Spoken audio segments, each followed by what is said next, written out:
మనందరి అనుభవాల్లో ఉపవాస ప్రార్థనలు చేసేదానికి జవాబు పొందిన కార్యాలు ఎన్నెన్నో ఉన్నాయి. మరి దైవదాసురాలుగా నా జీవితంలో ఉపవాస ప్రార్థన ద్వారా ఎన్నో విజయాల్ని ప్రభు అయిన దేవుడు చేయటం చూచి ఆ మధురమైన క్షణాలని మరి ఆ రోజే కాదు, ఈ రోజుకి కూడా నేను జ్ఞాపకం చేసుకుంటూ ఉంటాను.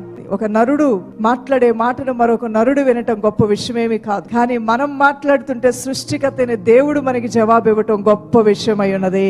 ఉపవాస ప్రార్థనలో మనందరము కూడా పాల్గొంటూ ఉన్నప్పుడు ఆయన కార్యాలని మనం వెతకటం ప్రారంభిస్తాం. వెతుకుడి మీకు దొరుకును అన్నటువంటి ఆ మాట మనం చేయబోతున్నాం.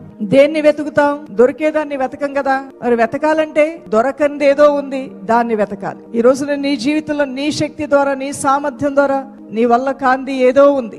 దాన్ని నువ్వు ఉపవాస ప్రార్థన ద్వారా వెతుకుతూ ఉంటే దైవశక్తి నీలోనికి రాగా నీకు అసాధ్యముగా ఉన్నటువంటి కార్యము, దీర్ఘకాల సంవత్సరాల నుంచి జరగని కార్యము దేవుని కృపలను నువ్వు తిరిగి పొందుకోగలుగుతావు. అంతేకాదు ఉపవాస ప్రార్థనలో నువ్వు పాల్గొని దేవునిలో మొరపెడుతూ ఉండగా చీకట్లో ఉన్న వారికి ఒక టార్చ్ లైట్ వేస్తే వెలుగు ఎలా కలుగుతుందో అలానే ఈ ఫాస్టింగ్ ప్రేయర్ అయిన తర్వాత నీ కళ్ళకి కనబడినటువంటి ఎన్నో మహిమగల కార్యాలు దేవుడు నీకు చూపిస్తాడు. ప్రభువైన దేవుడు నీకు వెలుగై ఉండి ఆ చీకట్లో వెలుగునిచ్చి నేను నడిపించడం ప్రారంభిస్తాడు.